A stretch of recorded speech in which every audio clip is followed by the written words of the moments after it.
ఒక్కొక్క దాని మీద వస్తున్నాం కదమ్మా. 6 నెలలు అయింది. విడతల వారీగా 6 నెలల్లో ఇంత భ్రష్టు పట్టిన ప్రభుత్వం ఏదన్నా ఉందా? గత 30-40 ఏళ్ళ నుంచి అందరం చూస్తున్నాం రాజకీయాలు. ఇంత భ్రష్టు పట్టిన ప్రభుత్వం కేవలం ఇప్పుడు అంటారు లక్షాధికారైనా లవణం అన్నమే గాని అన్నట్టు మెరుగు బంగారం మింగలేడు. ఎంత డబ్బున్నోడైనా అన్నం తినాల్సిందే కదా.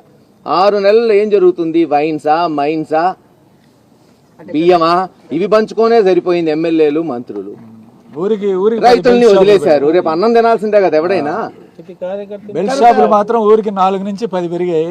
బెల్ట్ షాపులు వద్దనేమో ముఖ్యమంత్రి గారు అంటాడు. రమ్మను, ఊరూరు తిరగమనండి, చూడమనండి. ప్రతి వైన్ షాప్ ఏమైందో మీ అందరికీ తెలుసు. ఎక్కడన్నా ఎమ్మెల్యేకి, మంత్రులకి వాటా లేకుండా వైన్ షాప్ జరుగుతుంది. అసలు కొట్టుకుంటున్నారు పంచలేక.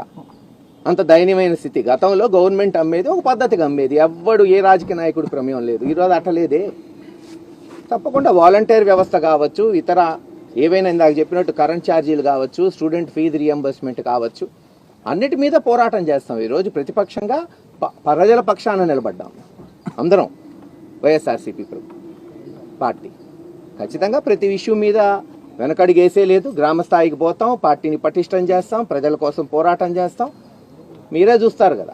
బహుశా 2027లోనే జగన్మోహన్ రెడ్డి గారు ముఖ్యమంత్రి అవుతాడేమో, మీకేం తెలుసు? ఓకే. చంద్రబాబు నాయుడు గారి నాయకత్వంలోని ఈ కూటమి ప్రభుత్వం ఏర్పడ్డాక రాష్ట్రంలోని రైతన్నులందరూ కూడా కాని కష్టాలు పడుతున్నారు.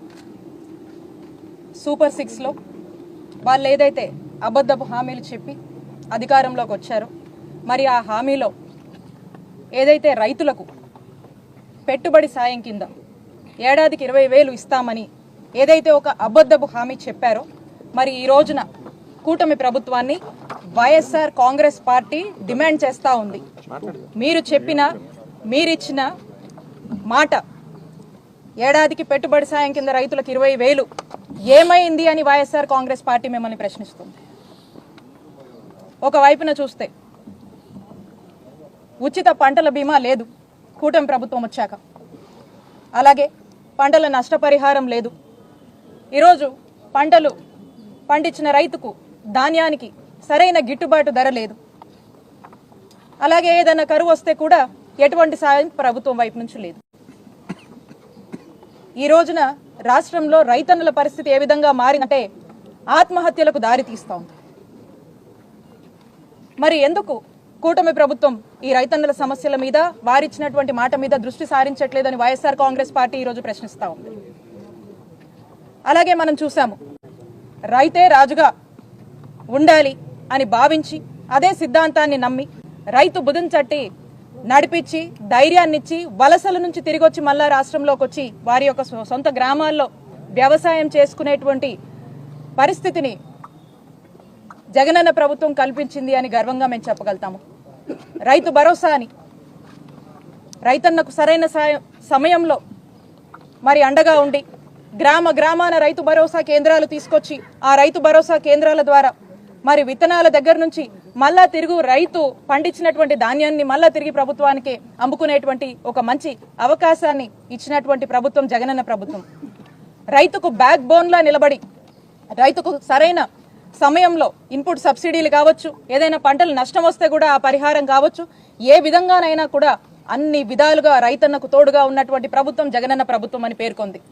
మరి ఈ రోజున మనం చూసాము రైతు భరోసా కేంద్రాలు, వాటి పరిస్థితి ఏంటంటే గ్రామాల్లోకి వెళ్తే ఈరోజు గ్రామం యొక్క పరిస్థితిని, గ్రామం యొక్క వాతావరణాన్ని రైతు భరోసా కేంద్రాలు మార్చి రైతన్నకు ఎంతో చేదోడు బాదోడుగా ఉన్నటువంటి పరిస్థితుల్లో రైతులు సంతోషంగా ఉంటే మరి అలాంటి సిస్టమ్ని నిర్వీర్యం చేశారు.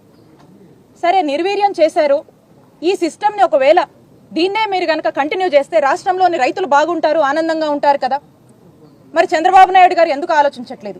ఈ కూటమి ప్రభుత్వం ఆలోచనలు ఎందుకు రాష్ట్ర ప్రజల వైపున కానీ అటు రైతులకు మంచి చేద్దాం కానీ ఎందుకు లేవు? ఇదే సిస్టమ్ని మీరు కంటిన్యూ చేస్తే రైతులు సంతోషిస్తారు కదా. సరే, ఈ సిస్టమ్ని రైతు భరోసా కేంద్రాలు ఈ సిస్టమ్ని కంటిన్యూ చేయడం మీకు ఇష్టం లేదు, ఓకే. కానీ మీరు ఇంకేదైనా సిస్టమ్ని తీసుకొచ్చి రైతులకు అండగా ఉంటే హర్షిస్తారు కదా. ఆ ఆలోచన లేదు, కంటిన్యూ చేద్దామని కొత్త సిస్టంలు తీసుకొద్దామన్నటువంటి ఊసే లేదు. మీరు చెప్పిన హామీ, మీరిచ్చిన మాట మీద నిలబడుతున్నటువంటి పరిస్థితులు లేవు. మరి ఏమీ లేవు.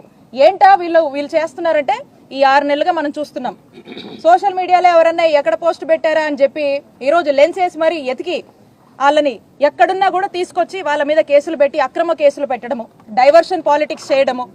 ఈరోజు సోషల్ మీడియా, సామాన్య సోషల్ మీడియా పిల్లల దగ్గర నుంచి చూస్తే ఎవరైనా యాక్టివ్గా ఉంటే ఆ యాక్టివ్గా ఉన్నటువంటి పొలిటీషియన్స్ అంటే ఇక్కడ ఉన్నటువంటి మా నాయకులు దాకా ఏవో ఒక అక్రమ కేసులు పెట్టాలి, వీళ్ళని కొంచెం స్లో చేయాలి, భయపడి పారిపోతారు. ఇలాంటి ఒక ఆలోచనతో కూటమి ప్రభుత్వం మరి ఏ విధంగా ఈ 6 నెలలుగా కూడా చెప్తూ ఈ అక్రమ కేసులు పెడుతూ పబ్బం గడుపుతున్నారు రాష్ట్ర ప్రజలందరూ కూడా గమనిస్తున్నారు. కాబట్టి మేము ఒకటే డిమాండ్ చేస్తున్నాం, వైఎస్ఆర్ కాంగ్రెస్ పార్టీ ఒకటే డిమాండ్ చేస్తుంది ఈ కూటమి ప్రభుత్వాన్ని, రైతుల విషయంలో మీరు ఇచ్చిన మా ఆటని మీరు నిద్ర మేల్కొని మీరు వారికి అండగా ఉండవలసిందిగా మేము కోరుతా ఉన్నాము. ఇదే కాదు, ఇదే అంశం కాదు, ఏ అంశం మీదైనా కూడా రాష్ట్ర ప్రజల తరఫున ఏ ఇబ్బంది వచ్చినా గానీ వాళ్లకు మీరు ఇచ్చినటువంటి మాట, మీరు మాట మీద నిలబడకపోతే వైఎస్ఆర్ కాంగ్రెస్ పార్టీ ప్రజల తరఫున పోరాడుతుందని తెలియజేస్తున్నాం. బ్రహ్మనాయుడు గారు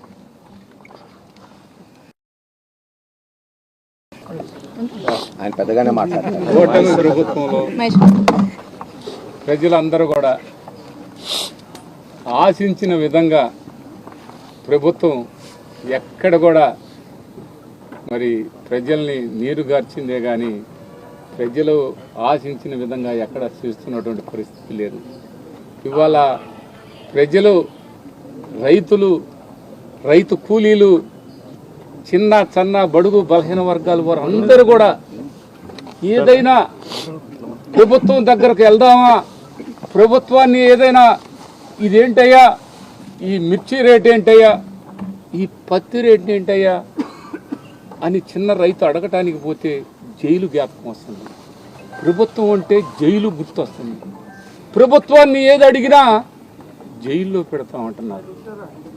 ప్రభుత్వం అంటే రక్షణ కల్పించేది ప్రభుత్వం, కానీ వాళ్ళ రైతులు సమస్యల పరిష్కారం చేసేది ప్రభుత్వం అని పోదామంటే ఆ ప్రభుత్వం జైలు దాకా తీసుకెళ్తామని చెప్తున్నారు. జైలే ఇలా ప్రభుత్వం అంటే ప్రభుత్వాన్ని ఏం అడగాలన్నా ప్రజలకి జైలు గుర్తొస్తుంది, విశాఖపట్నం గుర్తొస్తుంది, హిందూపురం గుర్తొస్తుంది. విశాఖపట్నంలో ఒక కేసు అంటున్నారు, హిందూపురంలో ఒక కేసు అంటున్నారు. అవును, ప్రజలు మాట్లాడేదానికి ప్రభుత్వాన్ని ఏం అడగకూడదా? మంత్రుల్ని ఏమి మాట్లాడకూడదా? ఏ విధమైనటువంటి ఎమ్మెల్యేని కూడా ఏంటయ్యా ఇక్కడ న్యాయం చేయండి అని ఒక రైతు అడగకూడదా అనేది ఆలోచించాల్సిన అవసరం. మరి చంద్రబాబు నాయుడు గారు వాళ్ళే చెప్తారు కరెంటు బిల్లులు పెంచామని, ఇండస్ట్రీ అందరికీ కరెంటు బిల్లులు పెంచారు, ఒకవైపు పెంచలేదంటారు. ఏంటి మభ్య పెట్టడం, ఏంటి మాయ చేయటం, మాయతోటి మీరు మభ్య పెట్టడం, అవన్నీ ప్రజలు గుర్తించలేరు అనుకుంటే అది మీ పొరపాటు అని సందర్భంగా తెలియపరుస్తున్నాం. మీరు ఒక్కటే గుర్తుంచుకోండి, ప్రతి ఒక్కరిని ఇవాళ ఏ విధంగా మీరు పాలన కొనసాగిస్తున్నారో ఒక్కసారి క్షేత్రస్థాయిలోకి వచ్చి పరిశోధన చేస్తే ముఖ్యమంత్రి గారికి కానీ మంత్రులకు కానీ అర్థమైద్ది. ప్రజల్ని ఎలాంటి చిత్రహింసలకు గురి చేస్తున్నారో ఈ ప్రభుత్వాన్ని మేము సూటిగా అడుగుతూ ఉన్నాం. ఒక్కసారి మీరు బయటకు వచ్చి ప్రజల్లోకి వచ్చి మీరు ఒక్కసారి ఆడవాళ్ళ అడగండి. తెలుగుదేశం పార్టీ వాళ్ళు కూడా ఉన్నారు, వాళ్ళని కూడా అడగండి. ప్రతి ఇంటి దగ్గర మందు తీసుకొచ్చి పెడతామా? అసలు ఏంటే, అసలు బెల్ట్ షాపులు కాదు, ఇంటికి ఒక షాపు ఏర్పాటు చేశారు. ఇవాళ చూస్తే ప్రతి ఒక్కరు కూడా రేషన్ బియ్యం గురించి చూస్తే గ్రామాల వారీగా పంచుకున్నారా లేదా చెప్పండి. మీరు తెలుగుదేశం పార్టీ వాళ్ళు న్యాయంగా చెప్పండి. మీరు అందరూ డీలర్లని వాళ్ళ దగ్గరికి వెళ్ళి నువ్వు మాకే ఇవ్వాల్సిందే అని అడుగుతున్నారా లేదా? నువ్వు రైస్ తీసుకోగాకవయ్యా నీకు 7 రూపాయలు ఇస్తామని అంటున్నారా లేదా? డీలర్ దగ్గర కూడా పోవట్లా, డైరెక్ట్ గా పోతుంది. ప్రతి ఒక్కరిని ఏంటయ్యా ఈ అన్యాయం? మళ్ళా అక్కడేదో కాకినాడ పోయి పోర్టులో పోయి ఈ బియ్యం అన్ని ఎవరు? ఏంటయ్యా ఇది? అసలు ఏ విధంగా మీరు అయినా ఇంత ఇలా ఉంటాయా? ఇంత దుర్మార్గం ఉంటుందా? అసలు రేషన్ బియ్యం ఏంటి? బ్రాందీ షాపులేంటి, వైన్ షాపులేంటి, అవి పంచుకోవటం ఏంటి? లాస్ట్కి ఎంఆర్ఓ ఆఫీసులు పంచుకుంటున్నారు, లాస్ట్కి రైతు భరోసా పంచుకుంటున్నారు, రైతు భరోసా ఆఫీసు పంచుకుంటున్నారు. మరి అదేవిధంగా సొసైటీలు అవి పంచుకుంటున్నారు. నీటి సంఘాలే కాదండి, ప్రతి ఒక్కటి గవర్నమెంట్ ఆఫీసులో వాళ్ళు పంచుకునే పరిస్థితి చూస్తే ఆఫీసర్లు మీరు ఏమి చెయ్యొద్దు, మీరు ప్రతి ఒక్కరిని మీరు హింసించి అది మాకు అందించండి అని చెప్పే మాటలు చాలా బాధగా ఉందండి. నేను రాజకీయంగా మాట్లాడలేదండి, వాస్తవాలు జరుగుతున్నాయి చెప్తున్నాను.